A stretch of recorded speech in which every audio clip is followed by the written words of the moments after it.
señor ministro de Salud, señor decano nacional del Colegio Médico del Perú, señor decano nacional del Colegio Médico de Bolivia, señor representante del del decano nacional del Colegio de Antropólogos del Perú, señores y señoras todos que nos acompañan en esta mañana. Es un honor participar en este congreso denominado Medicina de Altura. Y como estamos en la altura, los organizadores han tenido la visión del cóndor del sur. Esa ave, señor, del vuelo altivo, es un pájaro de las alas que rozan los techos del cielo.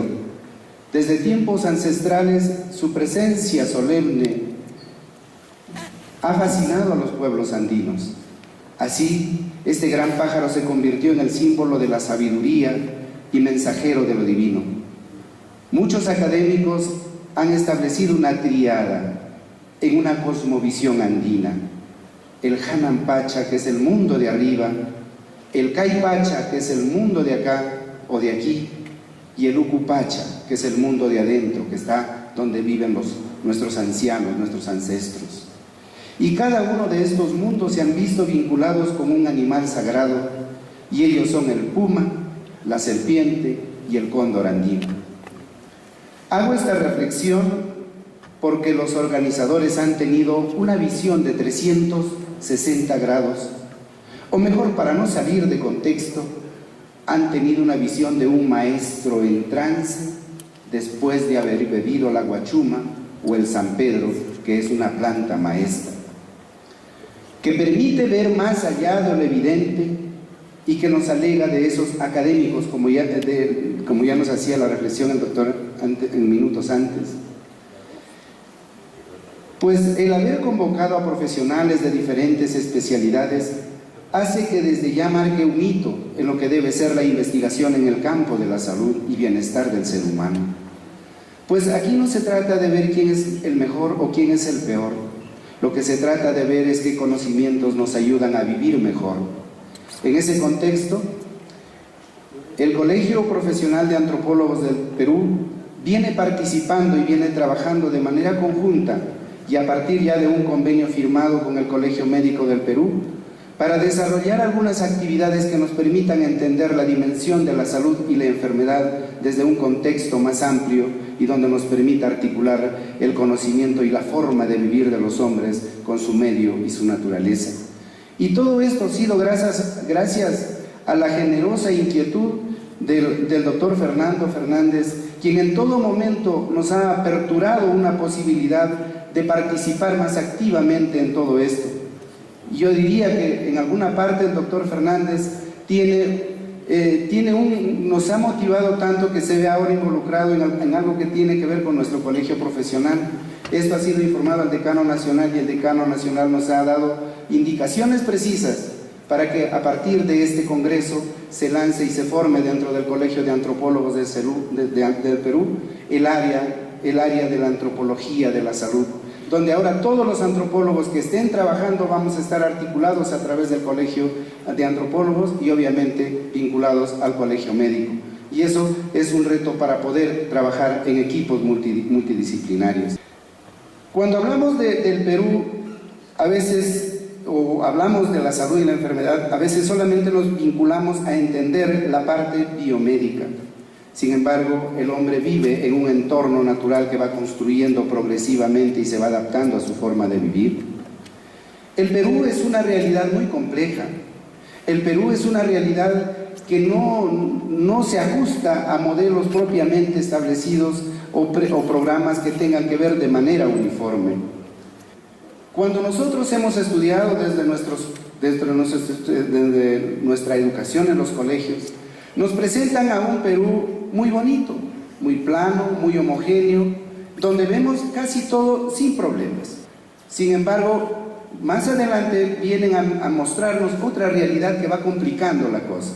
Y ya nos dicen que el Perú tiene costa, tiene sierra y tiene selva. Ya estamos entendiendo otra lógica de otro Perú. Luego, ya con el devenir de otros gobiernos políticos, hicieron una reinterpretación del Perú, y nos dicen que toda esa población que vive en el área amazónica, a eso les denominamos y les llamamos poblaciones nativas. A todas esas poblaciones que se asientan en el área rural de la costa y del Ande, a ellos les damos una denominación y les llamamos comunidades campesinas. Sin embargo, esa realidad es una realidad muy genérica, pues hay estudios que se han realizado para poder entender la complejidad del Perú y nos han reportado que en el Perú coexisten 76 grupos étnicos en el Perú. De ellos, 65 se encuentran en la Amazonía y 7 en el área andina. Y estas poblaciones tienen una forma de hablar, una forma de comunicarse, una forma de entender su forma de vivir, tienen una forma de relacionarse con la naturaleza, tienen una forma de relacionarse con los demás, tienen una forma de interactuar con los demás, tanto de las divinidades como el mundo terrenal, como todo ese espacio cosmogónico en el cual les toca vivir. Solamente para mostrar un caso, para ver lo complejo que es el Perú, he tomado unos datos del Ministerio del INEI, donde por ejemplo vemos que en población quechua y aymara solamente tenemos allí una población de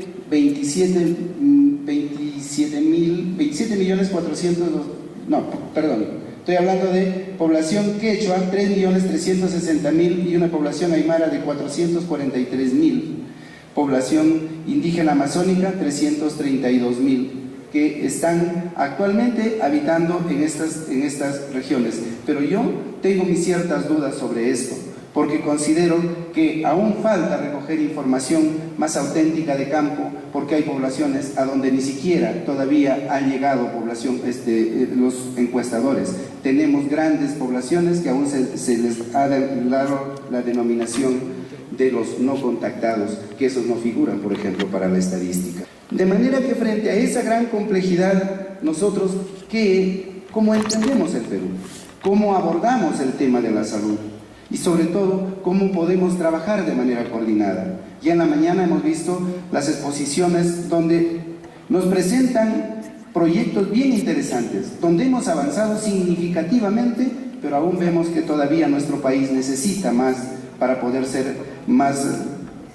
resolver problemas como la desnutrición y la pobreza que ya hemos visto con datos alarmantes.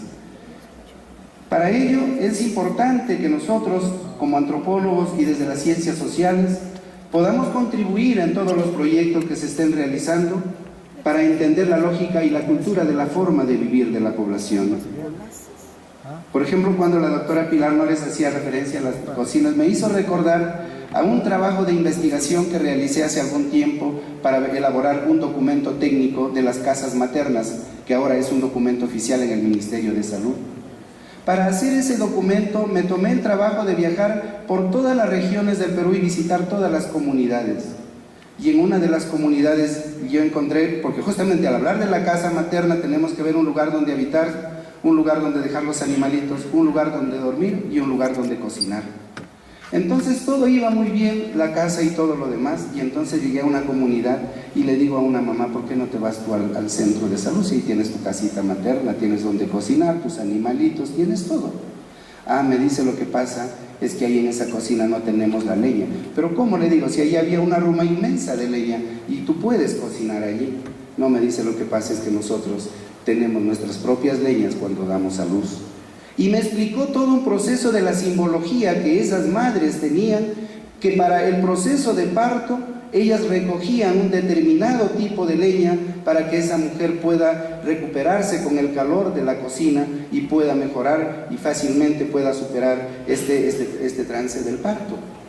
Pero obviamente ese es un pequeño detalle que les cuento, pero que eso tiene que ver propiamente con la cultura. Y si nosotros, como profesionales de las diferentes áreas, no tomamos en cuenta estos quehaceres y estos criterios culturales que la población establece, entonces nuestros proyectos muchas veces van a tardar más en poder ser empoderados por la población beneficiaria. Por eso es que a mí me parece saludable este congreso y sobre todo el convocar a otros profesionales, porque aquí ya no se trata solamente de que un profesional tiene una verdad absoluta, aquí se trata de formar equipos multidisciplinarios, porque tenemos un objetivo común tanto para los hermanos de Perú, Bolivia, Ecuador y todas las poblaciones del área andina, que es un solo enemigo que tenemos, que ese enemigo es la desnutrición crónica y la pobreza que azota a nuestros pueblos. De manera que ahí queremos aportar desde nuestro quehacer como antropólogos. Pues para entender nosotros la cosmovisión y la forma como ellos tratan de establecer su forma de vivir, tenemos primero que la forma de vivir del ser humano es un producto cultural colectivo. Debemos entender y tener claro que toda sociedad y toda cultura tiene una forma diferente. Ayer tuve la suerte de presenciar el desfile de las comunidades, como venían trayendo sus formas de vivencia manifestado en la danza. Porque en el mundo andino todo es alegría. Los apus, los cerros tienen vida propia y a ellos hay que ir cantando, hay que ir ofreciéndoles los tributos porque ellos también comen. Por eso cuando ofrecen una bebida siempre se le da en primer lugar a que beba la Pachamama, porque ella es un ser viviente. Entonces toda esa construcción tiene una dimensión holística, simbólica, que el poblador lo interioriza y lo establece como su forma de vivir. Aquí no se trata de demostrar si es verdad o mentira, simplemente la gente lo cree así y así él lo establece como códigos de su buen vivir. Pero para eso estamos los profesionales, para que nuestros programas que implementemos recopilemos este saber de la gente y lo pongamos a consideración dentro de nuestros proyectos, dentro de nuestras investigaciones. Así también tenemos al hombre como el individuo, como productor de sociedad, porque el hombre no vive por aislado, es un hombre colectivo. Luego tenemos al individuo que no solamente es de músculos, arterias y huesos, sino el individuo es un hombre construido a base de pensamientos. Y ese pensamiento es lo que refleja el simbolismo que le da a su propia vida y a su propia existencia. Entonces nosotros cuando tengamos que hacer un proyecto, lo primero que consideramos es qué significa para ellos el buen vivir. ¿Qué significado para ellos tiene la alimentación? Ya el doctor Flores Ochoa nos hacía referencia de que muchas veces en los Andes no necesariamente podemos pensar que son pobres porque les falta tal vez comodidades materiales. A veces ellos tienen otras formas de vivir, donde para ellos el vivir correctamente es tener sus animales, tener la familia y vivir en armonía con la naturaleza. Entonces son categorías diferentes que a veces no los tomamos en cuenta cuando hacemos las dimensiones netamente cuantitativas. Por ello es que es importante ahora fomentar más la investigación cuantitativa y cualitativa, para que así podamos darle mayor sustento técnico a nuestros trabajos de investigación. Luego vamos creando los macrosistemas de comunicación, y que en eso sí me voy a detener un poquito, porque uno de los grandes temas que yo he encontrado durante mis viajes por casi todos los Andes peruanos es que dicen los médicos, por decir médicos le dicen a todos, tanto a la enfermera, al obstetriz, al técnico, a los doctores dicen, ellos no nos escuchan, primero. Segundo, no hablan como nosotros, y tercero, no los entendemos. Eso es una realidad que la encuentro a diario cuando viajo por el campo y estoy en las alturas trabajando. Por ejemplo, hace un par de semanas acabo de recorrer toda la cordillera negra en Huaraz, y el mismo discurso de siempre. No me dicen correctamente, no los entiendo, no hablan nuestro idioma. Estamos hablando que en el Perú es uno de los países más complejos en temas de idiomas. Y ahí vea usted que en el Perú tenemos 14 grupos lingüísticos. 14 grupos lingüísticos. Solamente en el quechua se hablan 10 variantes de quechua en todo el país. 10 variantes. Usted me junta a un poblador de acá de Puno, a un cusqueño y a un cajamarquino, y aún hablando quechua, entre ellos tres no se van a poder comunicar. Imagínense ustedes en la Amazonía, donde tenemos todavía muchas más idiomas, mucho más, digamos, formas de comunicarse. Entonces el tema se pone demasiado complejo, y yo creo a mi modesto entender, que uno de los grandes retos que le queda a los gobernantes de nuestro país es que diseñen o tal vez establezcan una política donde en la formación de pregrado de los profesionales, por no decirlo desde el colegio, debemos entender y conocer que esa es la realidad sobre la cual nos toca vivir. Porque nosotros como profesionales de las ciencias de la salud, es verdad, nos interesa saber cuántos peruanos somos, cuántas mujeres y cuántos hombres. Creo que ya estamos por encima de los 30 millones de peruanos. Y ese dato me parece fenomenal porque sobre eso planificamos, sobre eso presupuestamos. Pero si tenemos solamente el dato de esa magnitud de población, el tema es cómo lo desagregamos cuando vamos a trabajar. Porque el día que usted sale de su universidad, yo estoy seguro que a muchos de ustedes profesionales de la salud o estudiantes, cuando han ido a campo, les ha costado a veces hasta lágrimas y arrepentimiento a veces de haber estudiado lo que han estudiado, porque llegaban a una comunidad donde ni un plato de comida les podían ofrecer, o donde ni siquiera le podían preguntar al paciente qué te duele o dónde te duele, o pasa o siéntate. ¿Por qué? Porque nunca supieron cómo hablar con una población que piensa, habla, actúa y siente de manera diferente. Entonces, ese es uno de los grandes problemas que tenemos en nuestro país. Ahora, para ir entrando un poco propiamente a lo que son los sistemas médicos, el tratamiento curativo de las enfermedades pues ha sido un proceso de esfuerzos infinitos de experimentación que se pierden en los umbrales del tiempo. Y vamos a encontrar que cada grupo poblacional, cada grupo cultural ha desarrollado sus propias maneras de entender y de tratar sus enfermedades. Si yo me enfermo en el sistema oficial, pues me enfermo de algo, tengo al médico y al especialista en determinadas patologías. Me manda el medicamento, tengo la farmacia y está abarrotada de todos los medicamentos. Obviamente uno puede ir porque me lo ofrece el Estado o porque lo compro, pero tengo ahí la farmacia. Pero cuando nosotros ya vamos en la medicina, en las comunidades, ellos también tienen sus propios especialistas.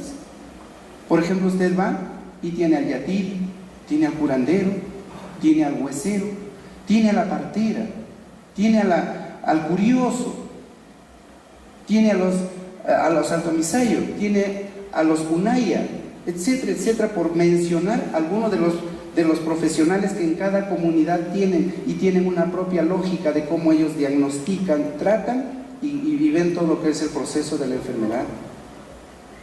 Por ello es que nosotros vamos a encontrar que este especialista tiene un reconocimiento de aceptación colectiva por los éxitos que él ha alcanzado tratando las dolencias y las enfermedades que en cada una de sus comunidades ha tenido. Eso es en cuanto a los profesionales, al recurso humano, por decirle, aunque ahora dicen que ya no se utiliza recurso humano, ahora hablamos del talento humano, ¿no? Bueno, ahí tenemos, por mencionarle algunos de los especialistas. Y ahora, dentro de la comunidad, usted va a encontrar que hay un especialista que es el curandero, por ejemplo, en la zona norte, es el que ve casi como el médico general. La partera es un equivalente a una obstetriz. El huesero es un equivalente a un traumatólogo. ¿Se dan cuenta?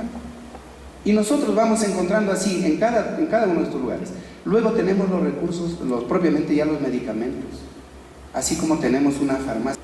Por ejemplo, vean ustedes, aquí estamos viendo una mesa de un maestro curandero. Está en las alturas de Cumbemayo, Cajamarca. Este maestro curandero que ustedes lo ven allí, no va solo. Él tiene miren la complejidad de su mesa curandera.